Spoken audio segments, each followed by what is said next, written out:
Sri Namamrita, le nectar des saints noms, compilation et édition par Shubhananda Das, d'après les livres de sa divine grâce A.C. Bhaktivedanta Swami Prabhupada.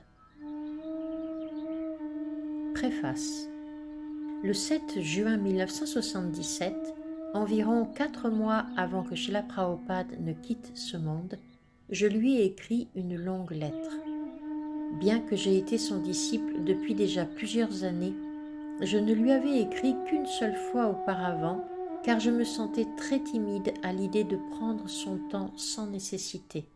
À ce moment-là, cependant, j'ai ressenti un besoin urgent de lui écrire, car je voulais lui proposer une idée qui m'était venue en réfléchissant à la possibilité qu'il nous quitte bientôt. Comme la santé de Srila Prabhupada était alors très mauvaise, moi, comme tant de mes frères et sœurs spirituels, me sentais poussée à approfondir ma compréhension de ma relation avec mon maître spirituel en tenant compte de son absence imminente. La question évidente et pressante était: sous quelle forme ma relation avec Srila Prabhupada continuera-t-elle après son départ physique? En me réfugiant dans les Shastras, j'ai trouvé cette déclaration dans le commentaire de Srila Prabhupada dans le Srimad Bhagavatam, 4e chant, 28e chapitre, verset 47.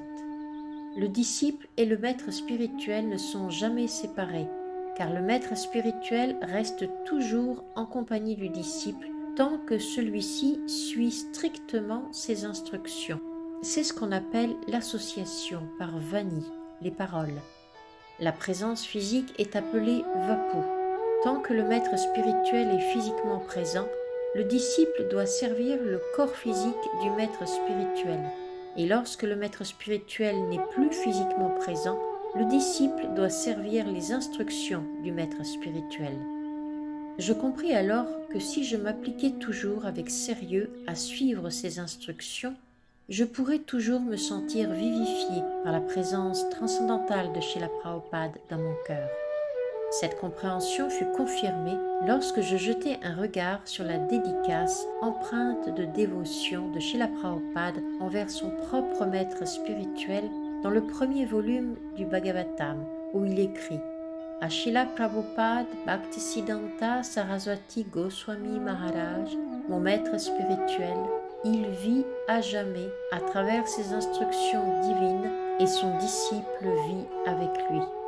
Alors, où se trouvent ces instructions? Ces instructions sont principalement consignées dans ces livres. Comme Srila Prabhupada l'a déclaré à son retour à Vrindavan depuis Londres, peu avant son départ physique, il n'y a rien de nouveau à dire. Tout ce que j'avais à dire, je l'ai déjà dit dans mes livres.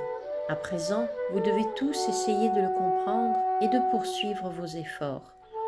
Il déclara aussi à peu près à la même époque: si je pars, il n'y a aucune raison de vous lamenter. Je serai toujours avec vous à travers mes livres et mes instructions. Je resterai toujours avec vous de cette manière. Il ressort clairement de ces instructions que Srila Prabhupada continue de vivre pleinement manifesté sur le plan transcendantal à travers ses instructions divines et que nous pouvons entrer en contact avec lui et recevoir sa miséricorde en comprenant et en mettant en pratique ces instructions. Quiconque entreprend même un effort humble pour approfondir un point philosophique particulier dans les livres de Srila Prabhupada découvrira une abondance de connaissances transcendantales et de sagesse. Cependant, une pensée me vint.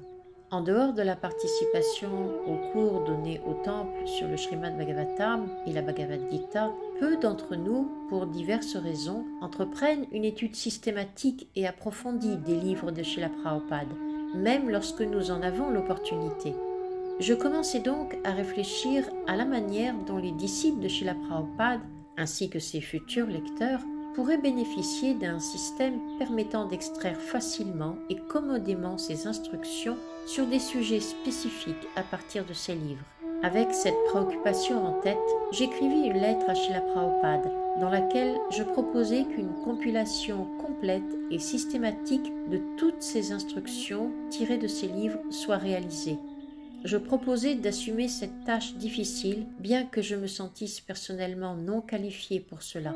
Plus tard, ce mois-là, je reçus la réponse suivante de la part de Tamal Krishna Goswami, qui était alors le secrétaire de Srila Prabhupada. Mon cher Subhananda Prabhu, veuille accepter mes hommages respectueux. Sa divine grâce, Srila Prabhupada m'a demandé de te répondre concernant ta lettre datée du 7 juin 1977. Sa divine grâce a été très heureuse d'apprendre ta proposition de compiler de manière systématique, sujet par sujet, une encyclopédie de tous ses enseignements et instructions tels qu'ils figurent dans ses livres. Srila Prabhupada a dit qu'il sait que tu es un dévot érudit, parfaitement qualifié pour accomplir cette tâche. Il a dit « c'est une suggestion des plus bienvenues ». Bien que la plupart du temps occupé par d'autres projets depuis que j'ai reçu cet ordre de mon maître spirituel, j'ai souvent médité sur la meilleure manière de remplir cette instruction et j'ai à diverses occasions discuté du concept de ce projet avec des Vaishnavas seniors. La conclusion fondamentale de ces méditations et discussions a été que l'encyclopédie ne devrait pas être une simple compilation quantitative de toutes les paroles de Srila Prabhupada sur chaque sujet, ce qui serait extrêmement volumineux, mais qu'elle devrait suivre le format traditionnel d'une encyclopédie. Depuis la publication de Preaching is the Essence et The Spiritual Master and the Disciple, cependant, de nombreux dévots m'ont encouragé à produire des compilations complètes des instructions de Srila Prabhupada sur au moins les sujets les plus importants de la conscience de Krishna, dont 2 ont déjà été couverts dans ces 2 publications. Il m'a donc semblé naturel que la prochaine compilation, j'espère en produire une environ chaque année, porte sur le chant du Mahamantra, car il constitue le fondement même de la pratique de la conscience de Krishna.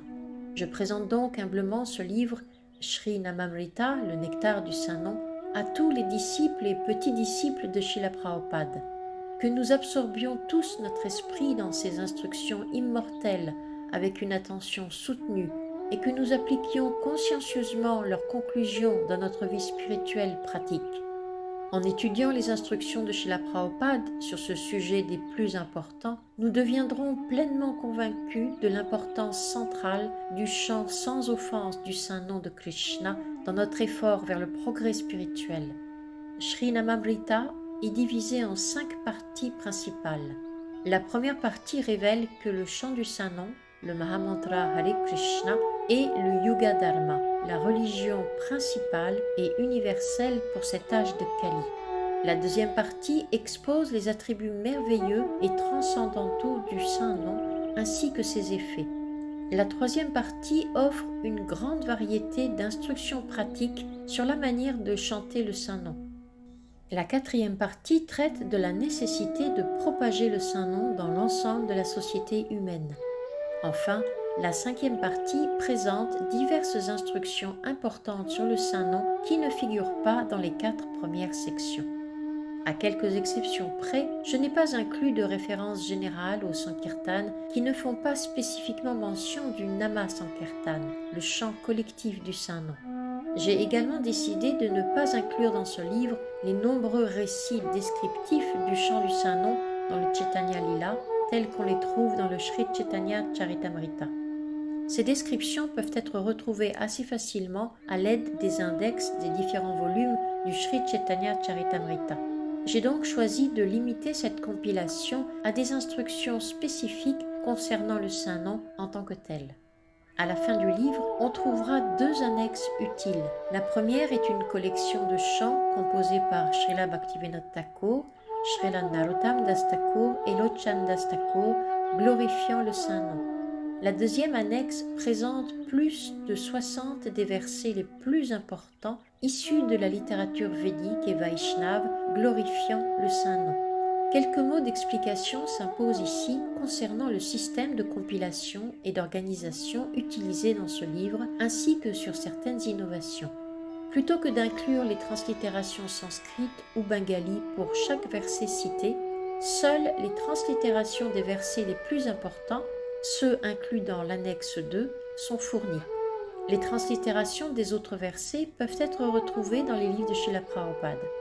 Lorsque je cite des versets apparaissant dans leur contexte textuel d'origine sous forme de dialogue, j'indique dans la mesure du possible qui sont l'orateur et l'auditeur.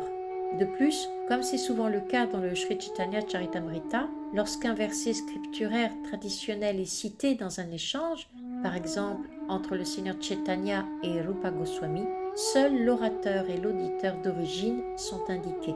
Pour conclure, permettez-moi d'exprimer mon humble et fervent espoir qu'en étudiant attentivement, en absorbant et en mettant en pratique les instructions nectaréennes contenues dans ce volume, de nombreuses âmes sincères ressentent une inspiration renouvelée à prendre le saint nom de Shri Krishna comme leur vie et leur âme.